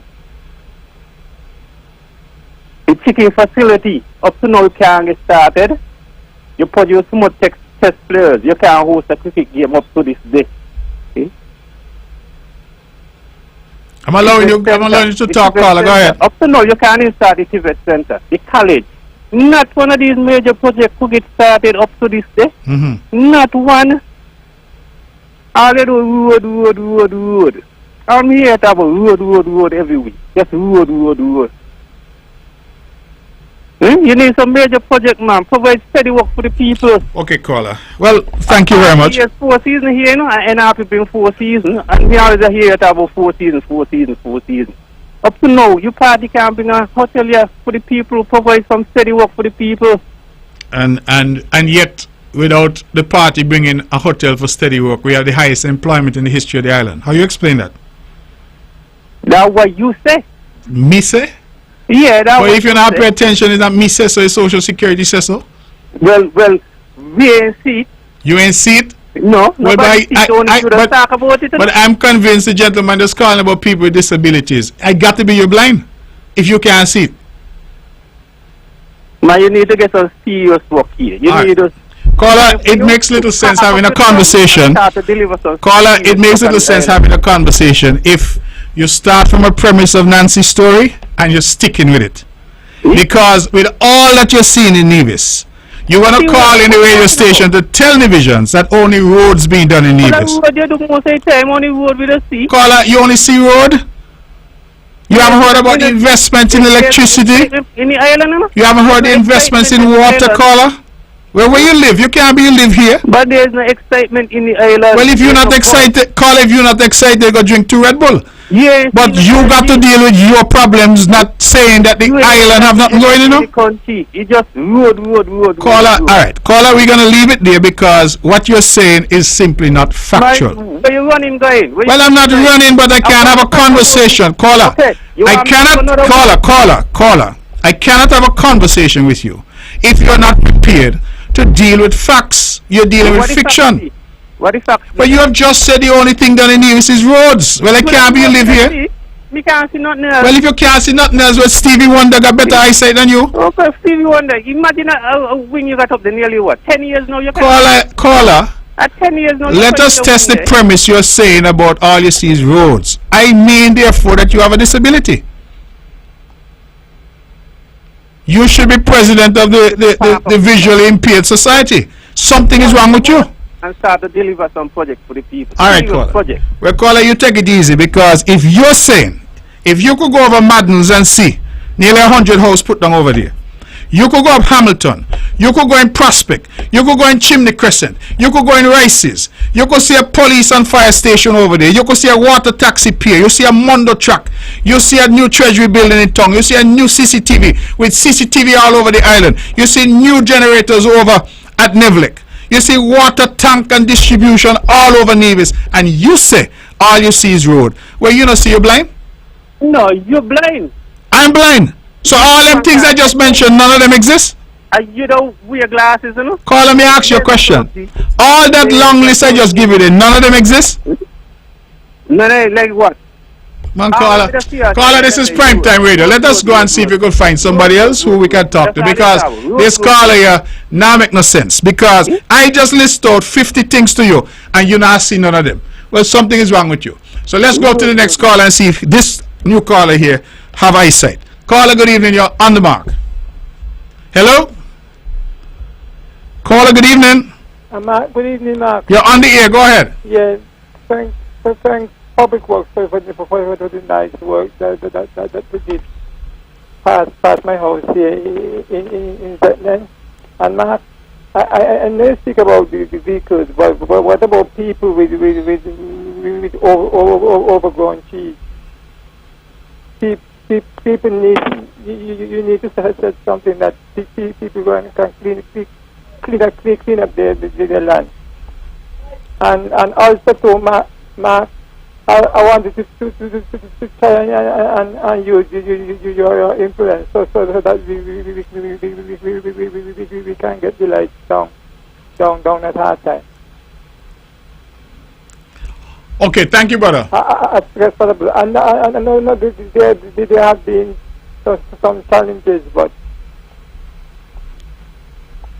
okay, Mark, have a good evening. All right, thank you very much. Just on the lights, let me just say that we had a program. I will have to find out from the Minister of Sport now, the Honorable Troy Liebert, where that program is, because we had an ongoing program to light all the fields in Nevis. We have done some, but there are more that need to be done, and so that's important that we get those done, and so we will certainly need to update on the public in terms of where we are on that particular project. Ladies and gentlemen, we have 20 minutes to the hour of 10 o'clock. We're taking your calls, and the last caller, I think, was an interesting caller because it shows sometimes why we don't progress in terms of our level of discourse and understanding. There's some people who, because they support a party, that they become blind. They cannot see, and this caller is a good example. Now imagine I could list out off the top of my head, because they're so obvious. You drive every day, you see them. 10, 15, 20 different things that have been done, significant things that have been done, upgrades that have been done, and the caller say all he sees road, he don't see nothing else. So is that a problem that I have, or is that a problem the caller has? Because the caller clearly can't see. I believe that caller, one of the programs we have running is the eye care program. They're going to be here from the 22nd of April until, I believe, the 15th of May. And I'm pretty sure they will be able to accommodate you, because something has to be wrong. You can't see this, you can't see that, you can't. It means, therefore, that you have willfully blinded yourself to what's going on the island. And that's, I don't know how else to put it but that. And there are too many, unfortunately, of our people. Support who you want to support. I have never argued with a soul because they support one party or another. I support my party. That means you have every right to support your party. But for God's sake, let us at least be able to tell the truth when we have our discussions. Is Nevis perfect? No. Nowhere in the world is.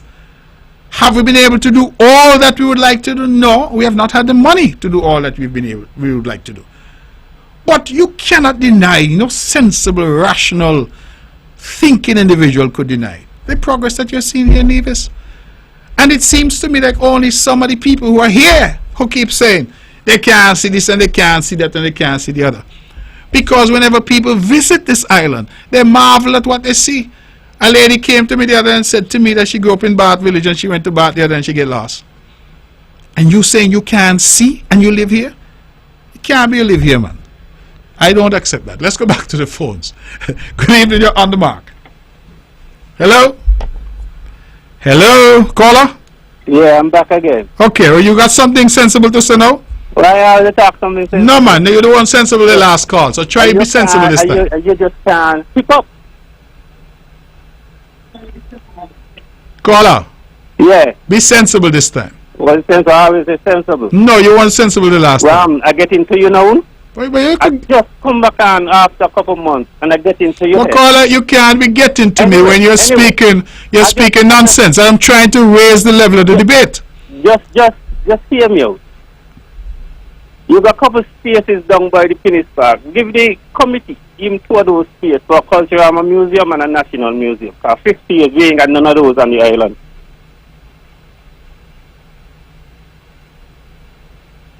That's it, caller? Yeah, for now. Okay. All right. Thank you very much.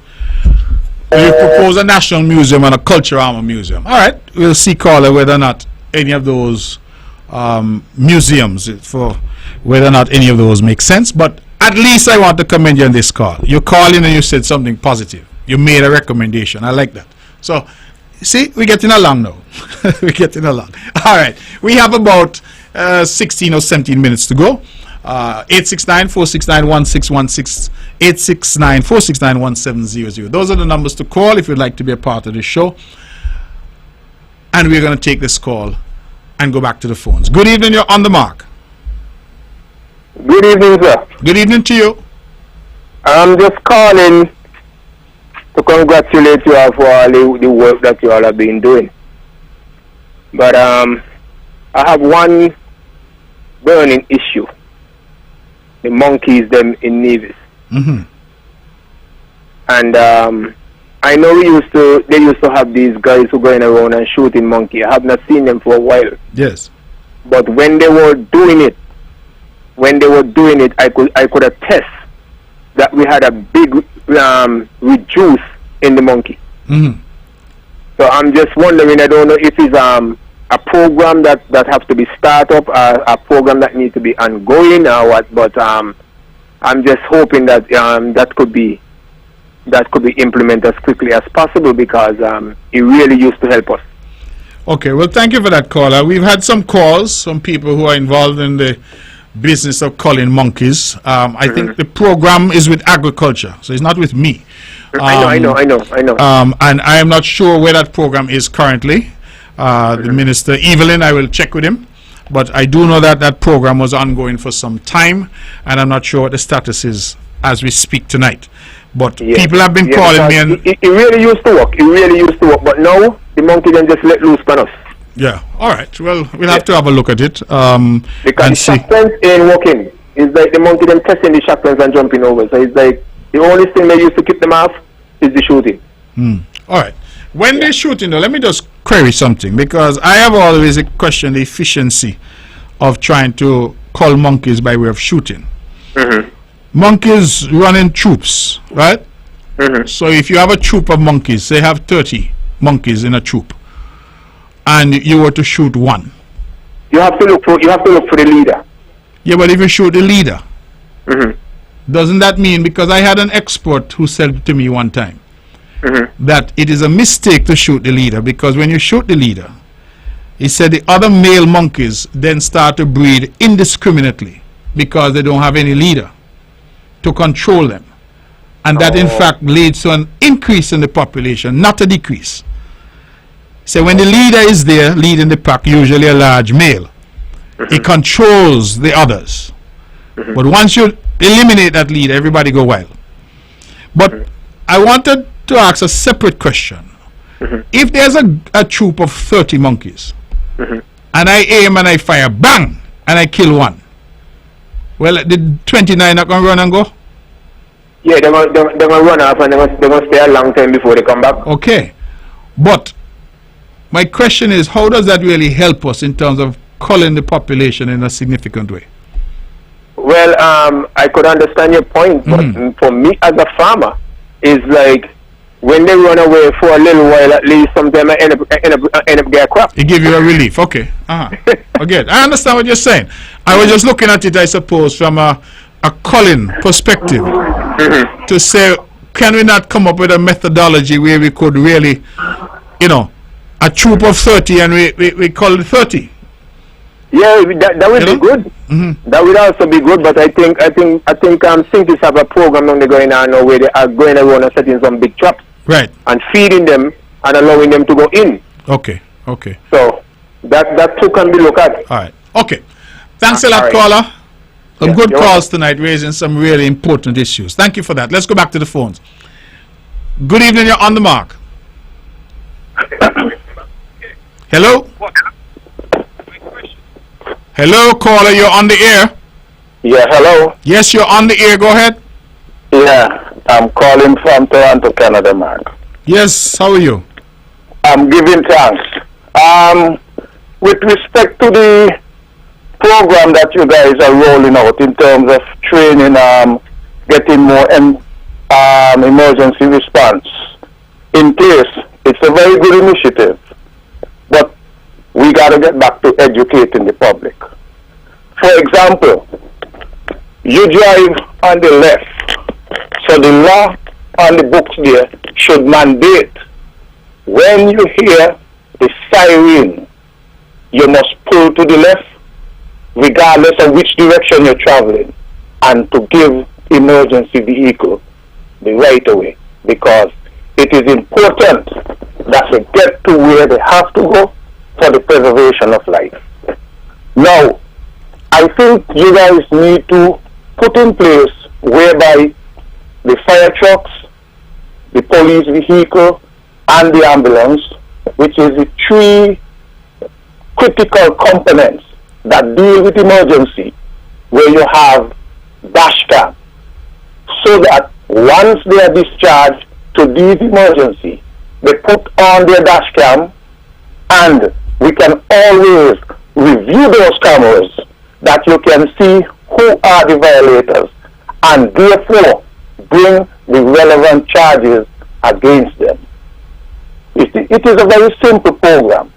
I mean, it might take some time to roll out, but it will be very effective and it will save lives. That is my little contribution. Thank you for that, my brother. I think I recognize the voice, so I'm happy to hear you and trust and hope that all is well with you in Toronto. All right, we have 10 minutes to the hour, and so we're taking your calls again. 869-469-1616, and let's go straight back to the phones. Good evening, you're on the mark. Good night, Mark. Good evening. Good night, Honorable. I'm calling concerning the guys who was talking about the monkeys, shooting monkeys and stuff. Yes.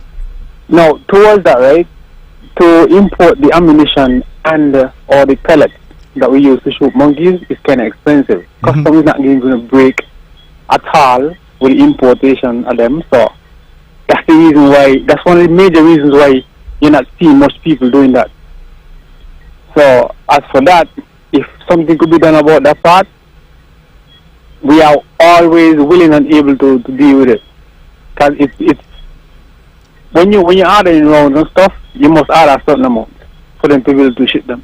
And when they ship them here, like for instance, you may spend like let's say $3,000 US and round. By the time they get here, customer hit like $9,000 to clear them. That's like, you know, so it's something that should be looked at and looked into. You're involved with the monkey culling? Yes, I am. I have been doing it for some time. Can I ask you a question then? Sure. Do you think it's an effective way of controlling the monkeys? I just raised a scenario with the gentleman who called before. I don't know if you were listening. Well, I was trying to get inside. Okay, well, I asked him, for example, if there's a troop of monkeys, say 30, and I come along with my firearm, I aim and fire, bang, and I kill one. The 29 are going to flee. Yeah. So how effective is it as a mechanism for culling the monkeys? The thing is, there's always a leader to the pack. Once you get the leader, the colony would practically fall apart. But when you say easier to manage. But what do you mean easier to manage? Because all it means it may fall apart into. Go back to my example of 30 monkeys in the troop. You kill the leader. Right. The other 29 might break up into 5 different troops. Right. But then when they do that, once you keep on hitting or going at the leaders, and you also hitting somebody, the major females, you're cutting out, because in a monkey environment, the jack monkey is the one who does the breeding. So if you knock out the jack monkey and you knock out the leading females, then you have a span of time wherein you could either manage, catch them out, or isolate them, make them move out of that area and go into a different area. And what we normally do is, like, when we shooting them, we shoot them in areas that they would, instead of going back into any community or any farmland or whatever, they'll be running out up into the mountain. We're trying to chase them back up into the mountain. Okay. It's interesting because I shared with the caller that an expert once said to me that it was actually counterproductive to kill the dominant male, because he was saying when you kill the jack, as we call it here, right, that with the jack removed, all the young males start to breed indiscriminately. They say when the jack is in control of the troop, the jack is who would control the breeding. But once you kill the jack, the younger males start to mate with the females and breed indiscriminately. So he said it actually leads to more young monkeys, more population and less. So you're giving me another side now, a practical example. So that's why I'm asking the question, because this expert had told me that it was actually counterproductive to kill the large males. It is counterproductive if you're just killing the male, the jack monkey, and leaving the rest like to run away. Okay, got you. But if you're doing like you're coming from the head down, they must have a time. The monkeys have just like humans. They have a time up to a certain age before they could breed. Yes, got you. I understand what you're saying. Good. So yeah. All right. So you think the program is useful? It is useful, and as the guy monthly said, I mean, once we were shooting, and we were actually going all out, because the thing is, we in the crew would have chosen, like, for instance, one would have been dealing with, two might have been dealing with Brown Hill, another two with Church Ground, another, like, so we in coordinating, what we would have done is, like, instead of one man doing X amount of area, we would have been doing collectively a bigger area. So you chase them out of the area there. So at least the farmers, because the thing is, monkeys are smart, right? And I saw it for myself. Like, vehicles where we used to shoot them, once the vehicle reaches in the area, they take care of themselves. So they recognize the vehicle? Yes. Yes. As a matter of fact, one of the other guys, and he normally used to use his car and stuff. And for him to be able to see monkeys, he had to change vehicle, rent vehicle, going out of vehicles and stuff. Wow. So let me ask you one last question before you go. Sure. How do you all ensure that you don't endanger the public when you're shooting. So Yes. we don't. It's against rules and regulations and also statutory laws that we cannot shoot in any built-up or any area that will have persons, whether in the bush, houses across from you or wherever it is.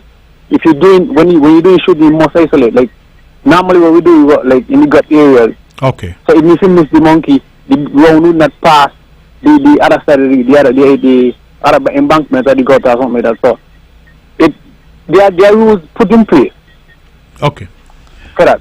Good. All right. I hear you loud and clear. Cool. Okay. Thanks, brother. Thanks, and thanks for the education. I appreciate it.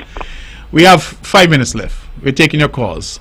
869-469-1616 and 869-469-1700. For those who have just joined in, this is On the Mark. I'm your host, Mark Brantley, and we're having quite an interesting conversation on different topics this evening. And we go back to the phones and see what this caller has to say. Good evening, you're On the Mark. Good night, sir. Good night. So your caller, who say they calling from Toronto, Canada?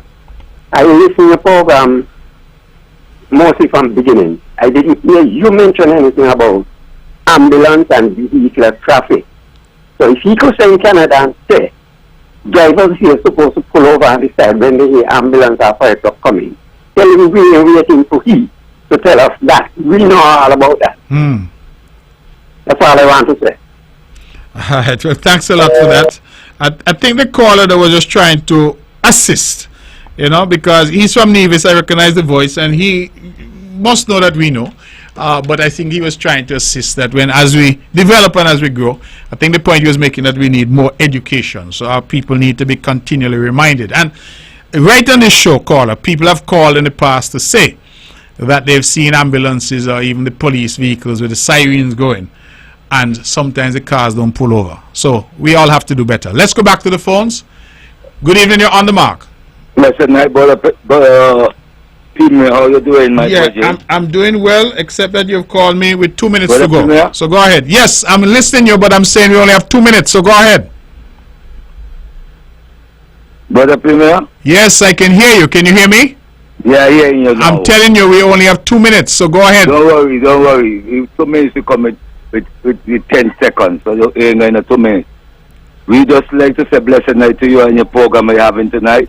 And we just want to indicate this here to you as being the Premier, and we have an open invitation to you to apply to your Minister of Agriculture to engage on Let's Talk Agriculture and Vision Radio 2020 with Brantley and Yassan Safari, and we can hope that we could see this dialogue engage with the Federal Minister of Agriculture so we can know the impact of the 20 by 25 agenda that is set from the federal aspect that it will inform within the local concept of Navy Shores. So I hope you could extend that invitation so the minister from the local aspect of agriculture will be able to bring his emphasis on how he's seeing it going forward, and then the federal minister comes forward and give a better perspective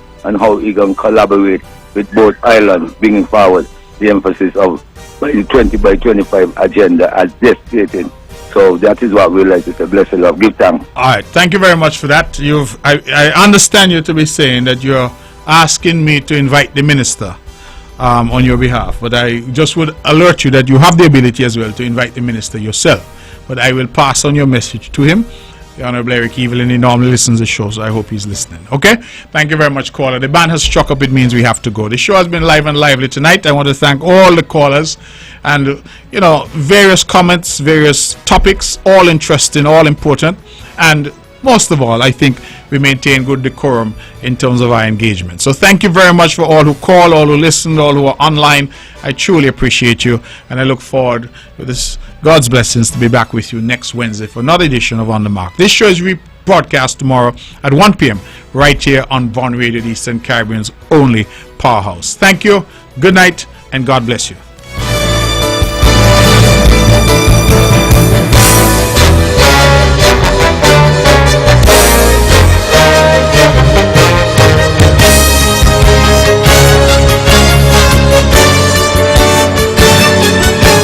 views and opinions expressed on the preceding program were solely those of the participants and do not necessarily reflect